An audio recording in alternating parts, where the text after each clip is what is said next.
காப்புச்செய்யுள்ள ஒரு பாட்டு வரும், அதுதான் வரலாறு. காப்புச்செய்யுள்ள படி இன்று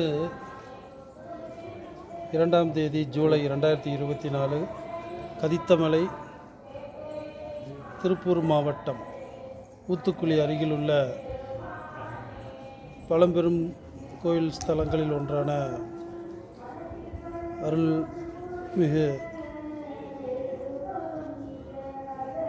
முருகன் சன்னதியில் இன்று வெற்றி வேலாயுத சாமி அவர்கள் மீது படிங்க. சோதரர் 2 பேர் சிற்றர் சதிப்புலம் தனையாண்டு இருவேடுகள் நீதி கரவாத அரசு சோதரர் கதித்தமலை வெற்றி பேர் தாழ்வணிந்து மலை மீது நீள்வட்ட வீதிகள் சமைத்தழகு ஆலயம் உனக்கமைத்து கலையழகு மிக்க திருத்தேர் வடித்ததில் வெற்றி வேல் குணையமர்த்தி ஆலயம் சுற்றிரதமன் வர காட்சி கண்டு ஆனந்த நீ சொரிந்து சீலமிகு இராச கோபுர கலசத்தில் எண்டிசை தெய்வ வேள்வி பாரோர் தொழத்திருப்படியினில் தங்கவேல் சுவாமி பல பேரன்பர்கள் சீரோடு இருவேடு சிற்றரசர் வெற்றி வேல் ஆலய திருக்காப்பிது. இது ஆலயத்துடைய வரலாறு. இந்த பாடலின் விளக்கம் ஊத்துக்குளியை அடுத்துள்ள கொடுமணலை தலைநகராக கொண்டு சிறிய வேடு பெரிய வேடு என்று 2 சகோதரர்கள் ஆண்டு வந்தனர். அவர்கள் இருவரும்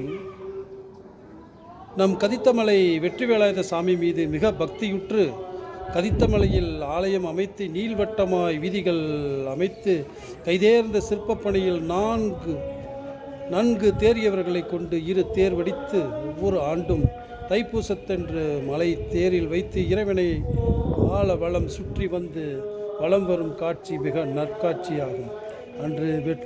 அன்று வெற்றி வேலாயுதனின் திருக்காட்சி காணும் தரிசன நாள். அந்த தரிசனத்தை 2 சிற்றரசர்களும் இறைவனை கண்ணீர் மல்க வணங்கி மகிழ்ச்சியில் திளைத்து மக்களையும் அதே மகிழ்ச்சியில் திளைக்க வைத்தனர். சமீப காலங்களில் தவத்திரு தங்கவேல் சுவாமிகள் என்ற தவயோகி கதித்தமலை வெற்றிவேல் சாமிக்கு மலைக்கோயில் 2 ராஜ கோபுரங்கள் அமைத்து உரிய காலங்களில் அட்டவந்தன் கும்பாபிஷேகம் என்னும் எண்டிசை தெய்வ வேலி செய்வித்து ஆலயத்தை புனருத்தாரணம் செய்வித்தார்கள். ஆலய திருப்பணிகள் செலவினங்களை தனது போன மேன்மையால் ஆலய புனருத்த செலவினங்களை எந்த தடையுமின்றி நிறைவேற்றினார். அந்த நிறைவேற்றலுக்கு ஊத்துக்குளி திருத்தல பேரன்பர்களும் ஒத்தாசை புரிந்து கோயில் திருப்பணிகள் நிறைவேற்ற செய்தனர்.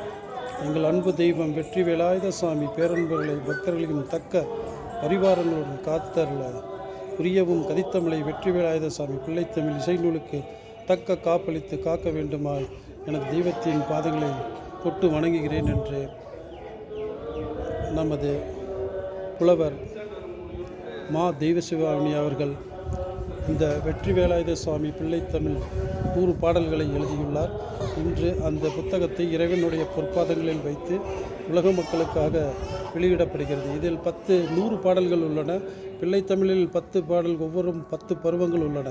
ஒவ்வொரு பருவங்களிலும் 10 பாடல்கள் உள்ளன. மொத்தம் 100 பாடல்களை இவர் எழுதியுள்ளார்.